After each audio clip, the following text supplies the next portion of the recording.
وصحبه أجمعين وبعد. You continue talking about the concept of self-honesty and all that which is generated from it, and all of the topics that branch out from contemplating it and reflecting upon it. Honesty is like an ointment, as Sayyidina Umar ibn Khattab would say. It's like an ointment that you apply to a burn. It hurts initially, but it grants you the ability to heal. And if you don't apply it, or if you lie to yourself, it's like applying water to the wound. Initially it feels nice, but then the organ or the extremity gets amputated eventually. And I can't really think of a better analogy than what he offered with radiyallahu anhu, within this explanation. I gave you maybe two different methods of analyzing yourself or exploring honesty with yourself, and we talked about doing it through your roles, thinking of the different roles, different hats that you wear. Talked about doing it through ethics or through principles, looking at how you perform the concepts of trustworthiness or kindness. And the third way to do this is to go through your life, go through your milestones in life. And I think this is probably the most important of the three. Performing self-honesty by going through your life from as far as you can remember it beginning, and focusing on the milestones. Within our lives, we don't have as many milestones as we think we do. Meaning the majority of our lives is autopilot. It's habitual behaviors that just occur. But then there are moments that define us, moments of extreme importance. Moments where we are either at the top of the hill or at the bottom of the valley. It's those points where Allah subhanahu wa ta'ala, those are the moments where we are being looked at closely. Those moments are where we are being followed very intimately to see what are we doing? How are we responding? What are we thinking? The problem with these moments is that they don't come with the background music that you get on the movies. It doesn't come with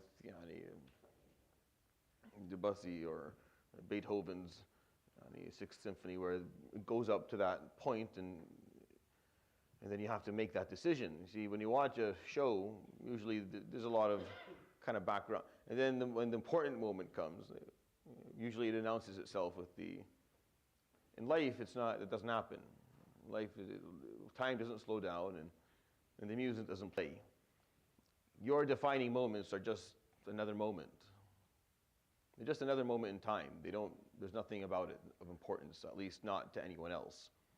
And often for us as human beings, we don't notice these moments even. Self-honesty will help you acknowledge them and identify them. Those that happened in your past, and if you do this right, it'll allow you to identify them in your present and your future as well. Because they really do matter. You have to be able to figure out, okay, when you're being truly, truly tested. We're being trialed in life. Life is a trial in general. But then there are moments of testing. If you go back into your history and you start looking, okay, what moments do I have? How many moments do I have in my life where I was heavily tested? And you'll be able to at least you'll be able to identify maybe 10 or 15 easily. But this is a week worth a week worth of exercises. Like this is a full week of you just doing it because it takes time. If you haven't done it before, then you have not looked at the timeline and kind of combed through it with a fine comb, then it'll take you a week to do this maybe. Actually slow down and go back and remember. We often tend to selectively forget things, by the way, as well. Another part of self-honesty is we selectively forget a lot of what happens to us. It's easier to do that. That's why if you go down memory lane and you really do think about things, you'll find certain things out about your past, or you'll be reminded of, oh my God, I completely forgot about that. I forgot about that whole chapter of my life. It's like your brain, and you selectively just put it aside, doesn't want to think about it. And doing that is important because you always have to figure out why it is that you don't remember certain things, or why it is that you don't want to remember certain things. There's always reasons for these mental behaviors. So going back and thinking, kind of remembering what your life was like, or what happened to you in your life. If you think about it, when you read someone's biography, how long is it? Usually it's not that long. It's just a couple of, maybe it's a page if someone really wants to talk about someone. You can summarize someone's life in a page, right? In terms of the milestones, where they were born, where they went to school, what they studied. So doing that for yourself is helpful. Like writing your own biography is helpful. And then if you detail it a little bit, you can start figuring out, okay, what moments were important? What were the moments where you were kind of tested, or you had to, what were your high moments and your low moments? Doing this is helpful because you'll be able to identify also what you did well and what you didn't, what you succeeded at achieving when you were tested, and what you did not succeed at all at, and you basically failed the test. And that's fine. We fail a lot of them, and it doesn't matter if every single test you ever went through was a fail. It doesn't matter. You're still alive and kicking, so you're on your way. Like you still have that hope of a redemption. And a true tawbah, even if all of your previous tests were fails, will still save you. The point of doing this is just so that you know where you are and what it is that you need to focus on moving forward, in terms of where your weaknesses are. So try and do this this week. Go back and walk through the milestones. Usually you don't remember much before 10, so it doesn't really matter, but that's all right. And just kind of build upon those years. Where was I? What were my struggles during that year? You can do this for free on your own through a week, or you can pay a therapist a couple of $100 an hour if you're to do it. But it's up to you, really. I would say do it on your own and just think about it. It takes a bit of time because you'll find there are missing pieces. There are missing pieces of you can't remember certain things. But when you really focus, you will. When you really try hard, you'll recall certain aspects of your life. And you'll recall certain things you don't like. You'll recall certain aspects of it that you don't like thinking about. And self-honesty, is just figuring out, why don't I want to think about this? Like, what is the reason that I don't like this part of my life? Right? If you ask these simple questions, you'll find the answers. Like, you'll figure out why it is you don't like it. These answers are gold. They're very helpful. They tell a lot about who you are and why you are the way you are. You can keep a blanket on top of all of it, right? You can just cover it up and just ignore it for as long as you can, but eventually it's going to catch up with you. Your room is filled with clutter, with garbage. You can cover it up for as long as you want, but eventually at some point you're going to have to just pull it all down, or you're going to find lack of space. You're not going to be comfortable inside your own room anymore because it's cluttered with so much garbage, which is why people don't like sitting with themselves. What self-honesty will grant you at the end of all of this, or if you decide to make some of these changes, is that you will be much more comfortable in your own skin, with yourself, just being you in the present moment. You won't have a problem with that because there's nothing left to uncover. There's no aspect of you that you don't, that you're uncomfortable with. When there are unresolved issues between two people, they don't enjoy each other's direct, intimate company. They prefer to be in the company of other people if they're going to be together. And you have friends like that where if everyone else walks away and it's just you and them, it's not very comfortable. You need other people for this friendship to work. Spouses run into this problem as well.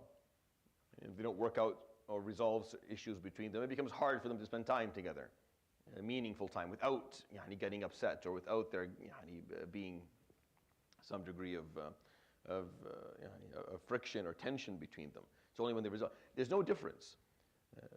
Your relationship with other people is the same as your relationship with yourself. If there are a lot of unresolved issues with yourself, you don't enjoy your own company.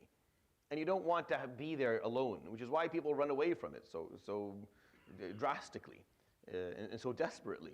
They run away from being alone because if they're stuck alone with themselves, well, they don't like that person very much.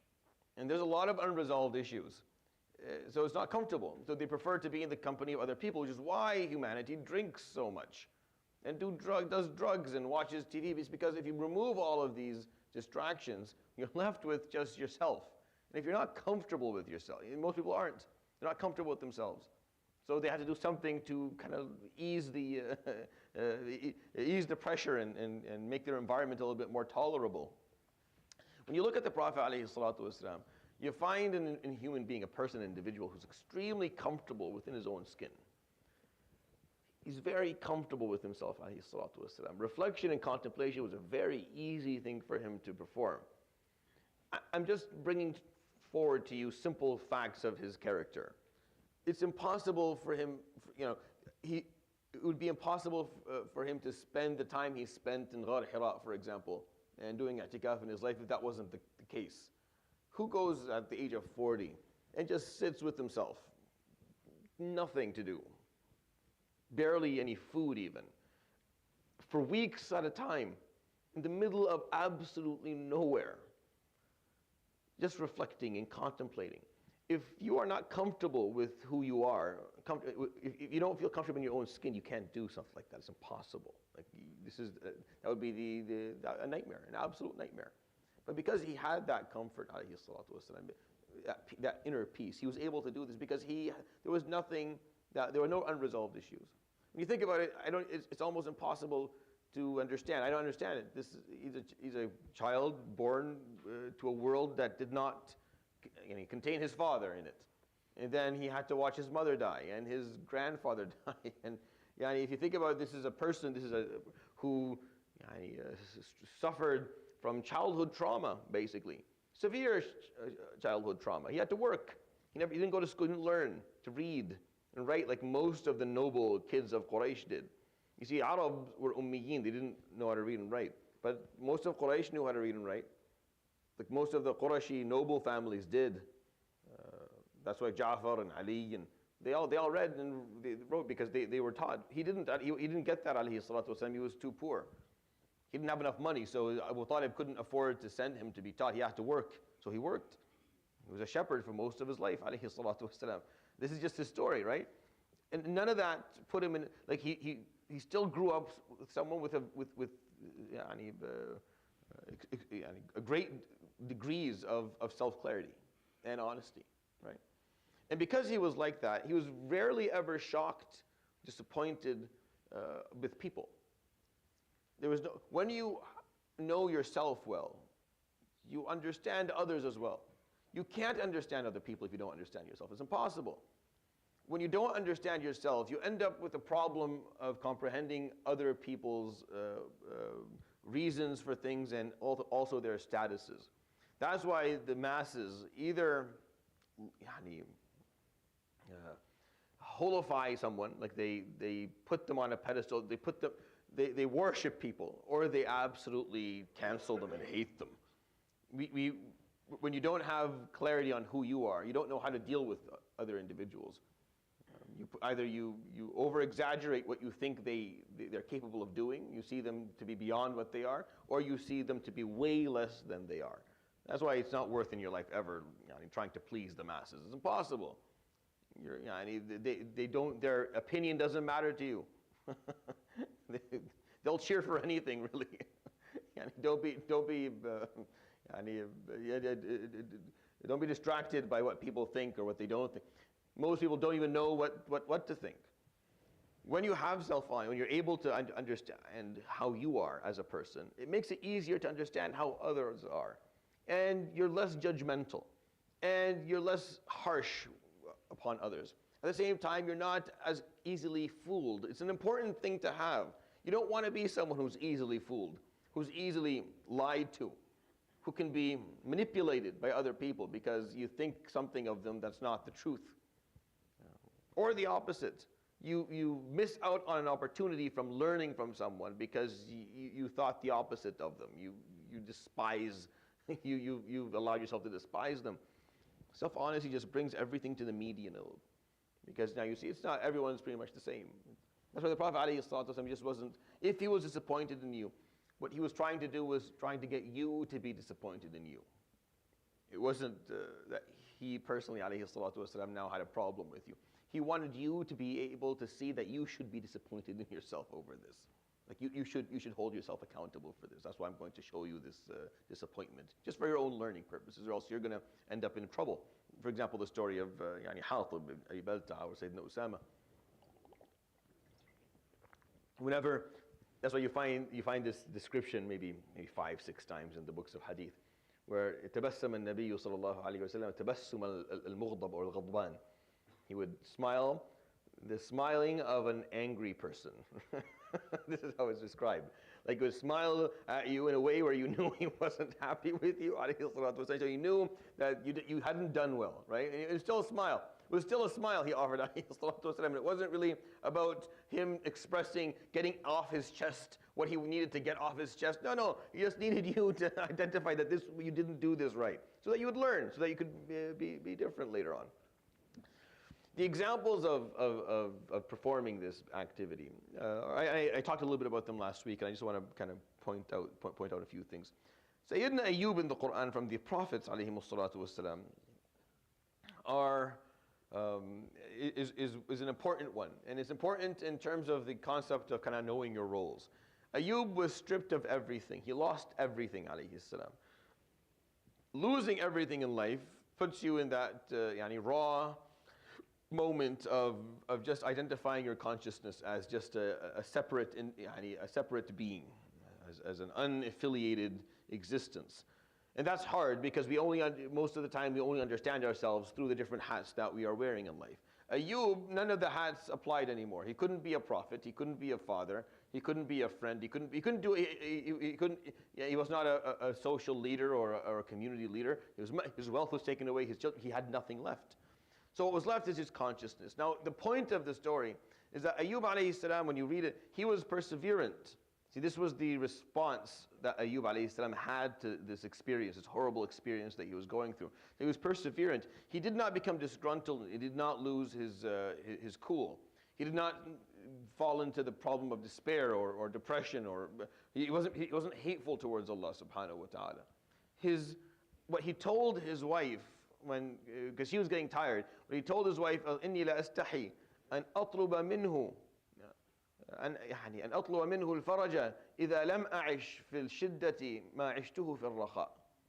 Said, I'm embarrassed to ask Allah subhanahu wa ta'ala for any degree of ease until I've lived in this difficulty the same amount of time I've lived in ease.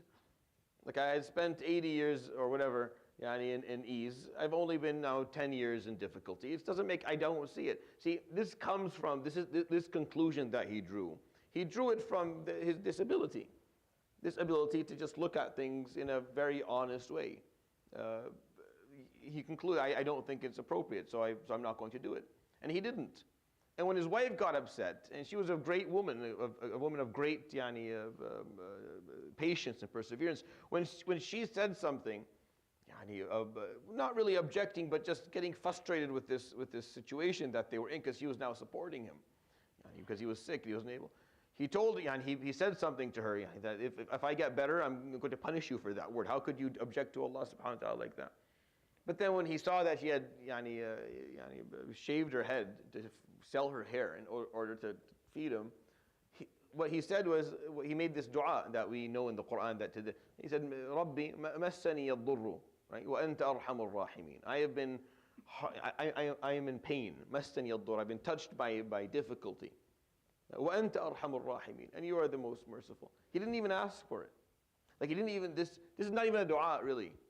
Like a dua has to have a request within it. There's no request in Sayyidina Ayyub alayhi salam's words. He didn't ask for anything. He just said, Massani al-dur, I've been harmed. I'm in pain. And you are the most merciful. Khalas, I can't say more. He was embarrassed to say more. He was embarrassed to say, I want faraj from you. That I want you to change my situation. No, he didn't even say that. He just said, you see where I am, and you're merciful.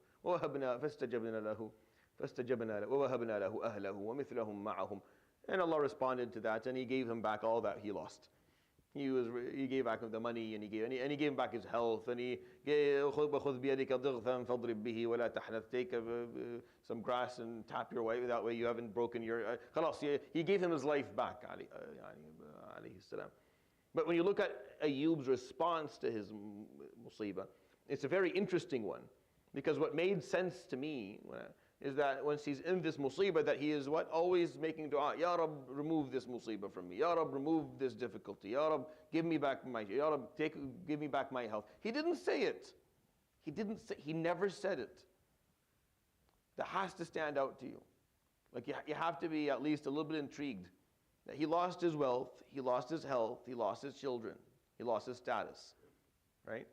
Completely, he lost all of it. As we know, these are the facts of the story that we know. He never asked for them back, which is absolutely insane, because that's the reflex of every Muslim in this room. That's what you would have done. You would say, Ya Rab, give it back to me. Ya Rab. And you wouldn't feel bad about it. And you would even, don't you find it weird that he didn't? The reason that he didn't is because of this, what we're talking about here, of this self-honesty that he carried. He saw himself as someone who was extremely blessed throughout his life. And so blessed that this trial, that he shouldn't be too hasty in asking Allah to remove it. He saw that as an act of objection to Allah subhanahu wa ta'ala's trials. Like, of course I'm going to be trialed. This is the first time I've actually been trialed. Am I going, for my response to be immediately, remove the trial. I don't want the trial. I don't want this test. He felt that to be rude. This is a test, as life contains. I accept the test. And then when he came to a point where it was almost unbearable, it was too difficult, he just said, this is too hard. This is very hard for me. I'm struggling. My wife and others were struggling. And you're merciful. And you're merciful. And then Allah subhanahu wa ta'ala. But this comes from a place inside of him where he was too honest with himself. I don't know. When you look at the story of Sayyidina Kaab ibn Malik, radiallahu anhu, when he didn't go for the battle of Tabuk, I find his description was fascinating, because he talks about, he was very honest about it. Like, obviously, that's the whole point of this module. But he told us the story honestly. He didn't have to. Like, he didn't have to tell us the story at all. If you think about it, why would he even tell the story? Like, no one told the story. It was him. No one told it on his behalf. He told the story. You turn to Sahih al-Bukhari, you'll find a 4-page hadith where it's just Kaab telling the story. And it's a gem of a hadith. It's beautiful. It's worth actually reading slowly and pulling out some of the benefits. But Kaab tells us what he felt and how he went by things. And it's really interesting to see him explain or describe how he went. How the Prophet ﷺ went, and he's like, I just need to buy a few things and I'll fall in the morning. And this happened a lot. The armies they didn't always move at the same time. Some people would come a little bit later, but they would all kind of regroup at some a few points on the way. So he's like, yeah, they're leaving this point. I'll follow them this evening. It's common practice. But then he just got busy. He didn't do it. And then the day after that, he didn't do it. And the day after that, he didn't do it. And then it was too late. He couldn't catch up anymore. So he said, I walked down the streets of Medina, and all I saw was someone who was disabled, or someone who was a full-blown munafiq. Everyone knows, like someone who everyone knows is a munafiq. You don't need the Prophet ﷺ's secret to be told to Hudayfa. Everyone knows this guy's a munafiq. He makes it very clear. It's hard to miss. So it hurt him. Now here's where the problem, this is where the human nature comes through. Human nature at that moment, you start constructing a narrative that makes it okay, that makes what you did all right, or gives you excuses, right? this is where Sayyidina Kaab radiallahu anhu, this is where self-honesty kicked in. Like his own, what he had learned from the Prophet alayhi salatu wasalam, it kicked in at that moment. Because as everyone else around him are constructing these narratives that they are willing to believe, that yes, this is actually my problem, Sayyidina Kaab just couldn't bring himself to doing this. Even though he's a poet. Like what he does for a living basically is construct narratives. That's what he does. He does it in a way that is artistic. He makes money off it. Like this is literally his job in life. It's what he's good at. It's what he's good at. He's good at taking a story and telling it in a way that it makes it entertaining and that is convincing. That's what he does. That's what poets were good at, and they still are. So when the Prophet ﷺ came, Sayyidina Kaab, he says, فَعَزَمْتُ الصِّدْقِ, I made my intention to be honest about this. But then he's standing in line, and he's watching people in front of him just lie through their teeth. He can hear them telling the Prophet ﷺ, this is what happened to me. And he knows that guy, and he knows that that's not what happened. But he could see him constructing a narrative that makes sense to him, that the Prophet ﷺ can accept. And then the Prophet ﷺ is accepting it. He's not getting upset. And he's making dua for him. Allahumma ghfir lahu, Allahumma arhamhu. And the guy gets up, he got the istighfar of the Prophet ﷺ. It's a good deal. This is a good deal. He's not upset. The Prophet ﷺ is not upset. That person doesn't look bad. There's no social shame. He got the dua of the Prophet ﷺ, and everything went on. يقول كعب حتى كدت أن أغير, until I came to the point where I almost caved in and just said, yeah, let me just tell a story. You see, everyone does. You're thinking, well, he had no reason. Yeah, Habibi, it's not hard for him to come up with a reason. You do it all the time.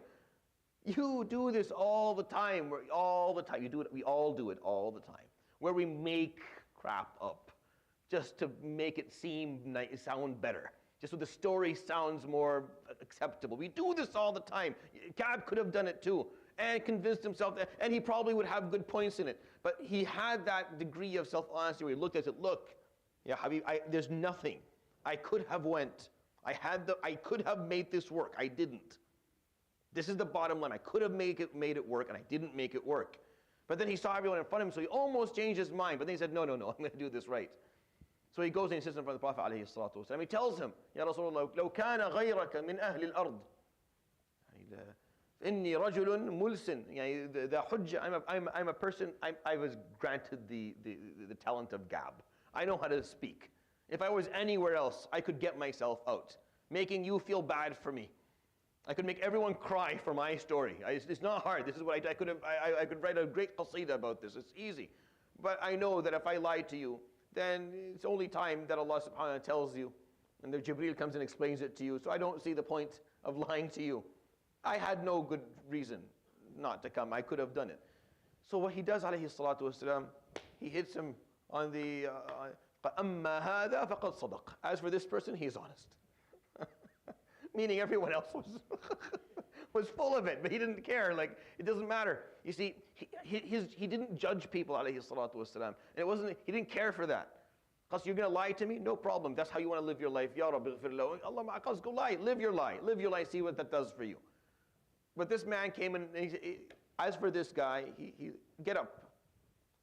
قُمْ حَتَّى يَحْكُمَ اللَّهُ فِيكَ. Go until Allah subhanahu wa ta'ala gives me a judgment in your issue. You see, a part of self-honesty is understanding that you're not going to get a free out-of-jail card just because you decided to be honest with yourself.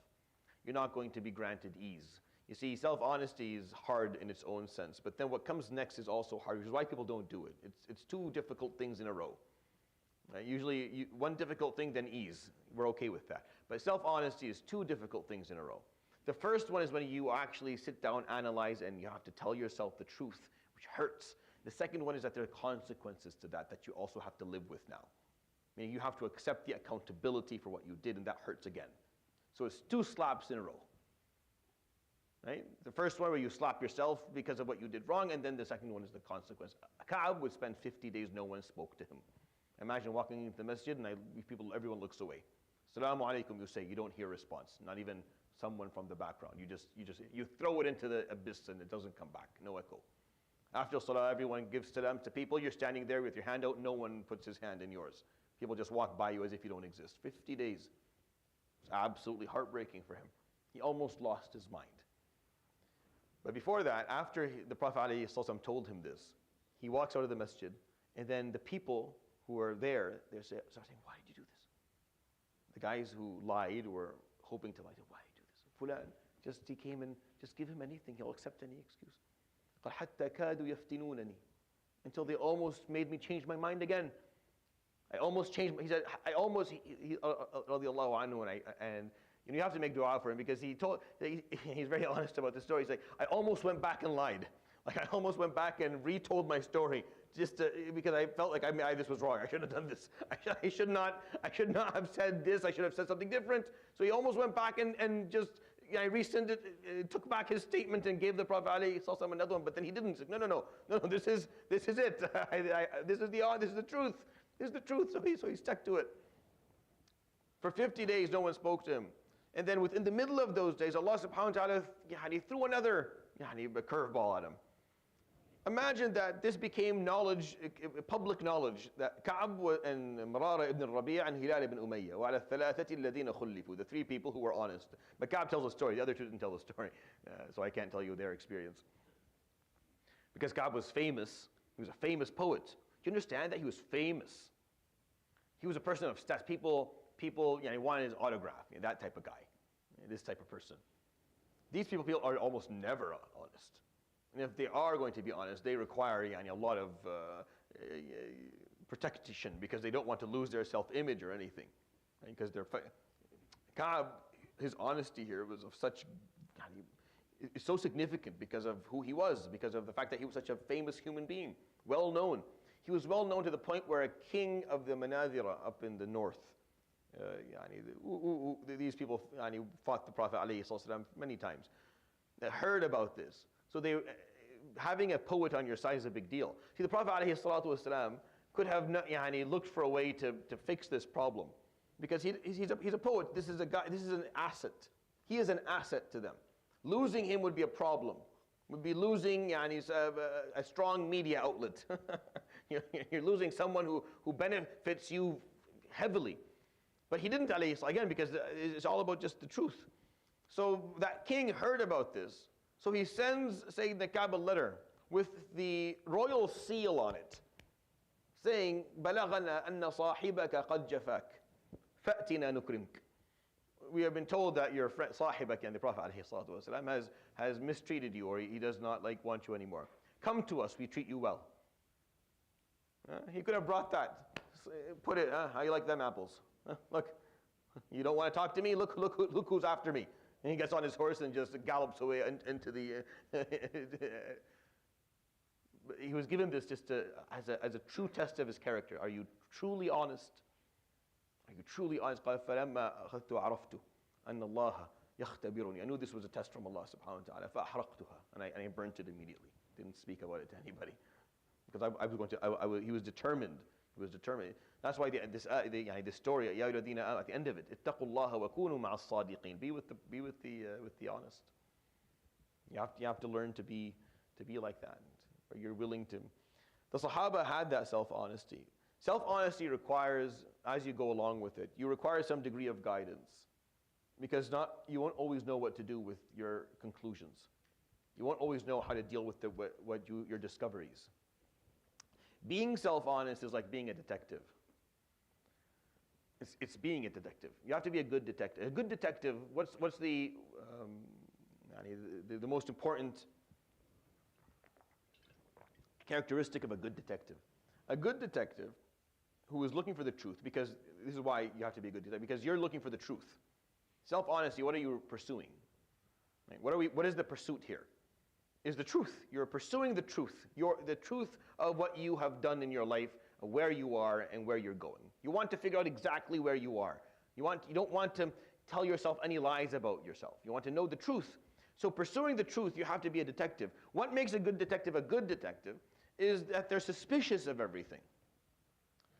Right? Any movie that you watch, what they try to do, especially if it's a crime movie, they try to distract you from the person who did it, right?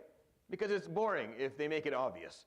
So it's always going to end up, the little old lady with the person who you suspect the least. Impossible. Oh, mustahil is that person there. It's a good movie. You enjoy the movie. Like, wow, that's amazing, because I didn't think it was that person. But you'll watch it, and the movies that stick with you are those ones. Like there's a movie called the Usual Suspect or something. So it was a very known movie.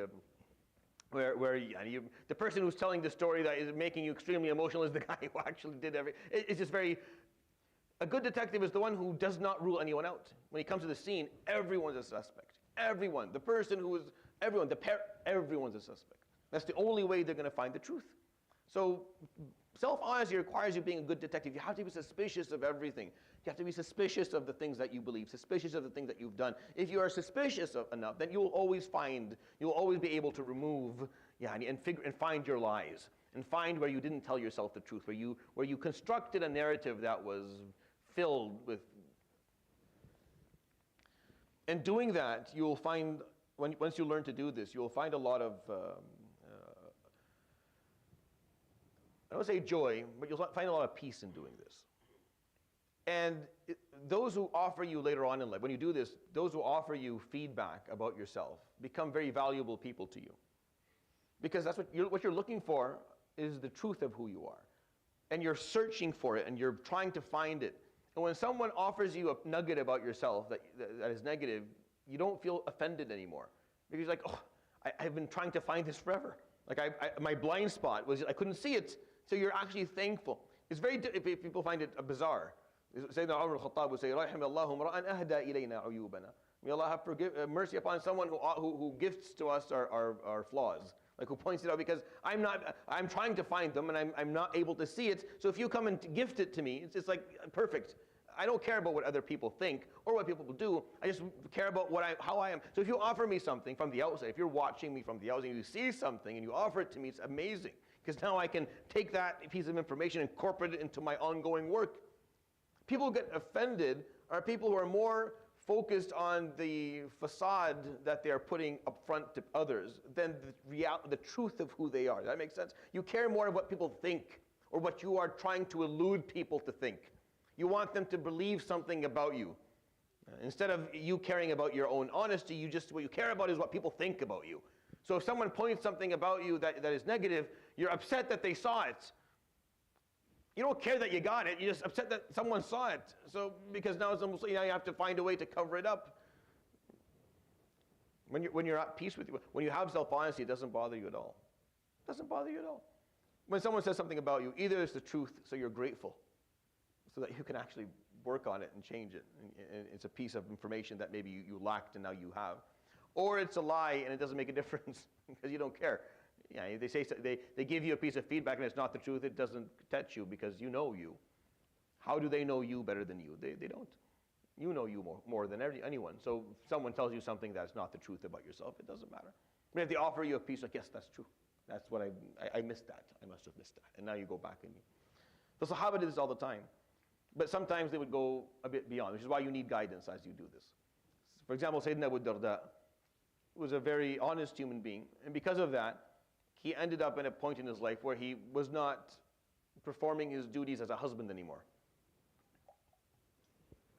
He got so engaged in worship and tazkiyah, that's what his focus was. And he started messing things up, and Sayyidina Salman would come to him. That's why Salman is a very interesting character in our history. He was a very intelligent person who sought the truth out in his life. That's all he cared for, was finding the truth. And because he was like that, he was able to conclude certain aspects of wisdom. And he came to Sayyidina Abu Darda, he would visit him often, and he comes to his wife is sitting there, and he asks her, where's your husband? And she would say something that indicates, he's not being a very good husband. So he would go look for him, and he would talk to him, and they would argue. And Abu Darda would get upset, and they would go to the Prophet ﷺ, to ask for a resolution of this debate. And the Prophet ﷺ would say, صدق Salman. Salman is correct. ألا إن لنفسك عليك حقا ولبدنك عليك حقا ولأهلك عليك حقا. Indeed, there are other duties that you have to perform towards your body, towards your soul, towards your family. That's what he said, alayhi salatu wasalam. Like you have to do it right. Abu Darda was like, no, I should ibadah all night and this da'wah all day and this, and he thought that was the, because when you look at things honestly, you see how far away you are from where you want to be. So your response you can exaggerate, your response can be an exaggerated one. So you need someone to, no, yeah, you're far, but this is not how you're going to fix it. Some of the Sahaba would go in, and you know the story, where the three guys, one of them stopped sleeping at night, the other one stopped breaking his fast, and the other one stopped. It was like, I'm never going to get married, right? They just wanted to complain. The Prophet ﷺ brought them and said, no, it's my sunnah, it's not yours. إِنَّ أَتْقَاكُمْ لِلَّهِ أَنَا. I'm the most pious amongst you, not as an act of bragging. It's like, no, you have to, I'm the role model for you on this. Do what I'm doing.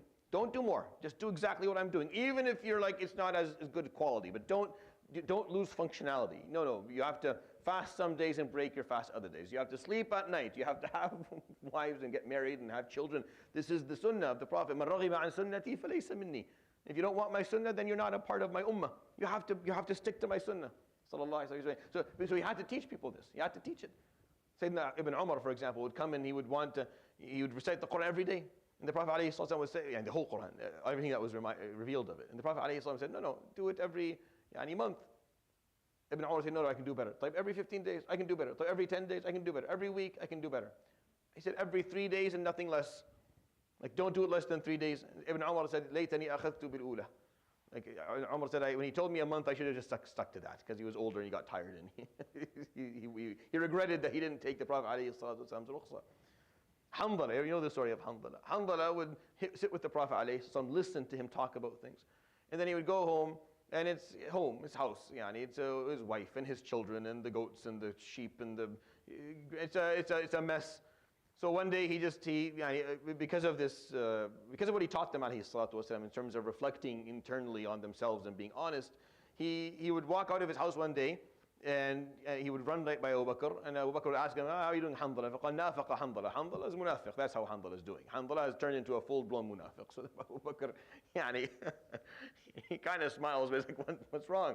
So he would tell him, نكون عند رسول الله عليه الصلاة والسلام فيحدثنا ويكلمنا فكأننا نرى الجنة والنار بأعيننا. We sit with the Prophet عليه الصلاة والسلام in the masjid. He talks to us, and then it's like we're seeing Jannah and Nar with our own eyes. ثم نعود إلى بيوتنا فنعافس أزواجنا وأولادنا. And then we go home, and then it's this mess, wife and children, and it's just a mess. The whole thing's a mess. And this seems to him, this seemed as hypocrisy. Like he whatever he learned here, he completely forgot about an hour later at home. So Abu Bakr said, "Yalla, let's go to the Prophet alayhi salatu wasalam." They went to him alayhi salatu wasalam, and the same discussion happens. Like he asks Hanzala. Hanzala says this. فقال عليه الصلاة والسلام لو تكونون في بيوتكم كما تكونون عندي لصفحتكم الملائكة بالطرقات. If you were going to be at your house, in your homes or in your houses, the way you are with me in the masjid, then you wouldn't be human beings anymore. You'd be malaika. The malaika would come and give handshakes to you everywhere. ولكن يا حنظلة ساعة وساعة. But life, Hanzala, is an hour of extreme spiritual clarity, and then an hour where you don't have as much because you're living life and you're trying to get through your dailies. So the Prophet ﷺ had to bring people back to the medium. Right? Self-honesty, when you perform it, what you end up concluding is you're very far away from where you need to be.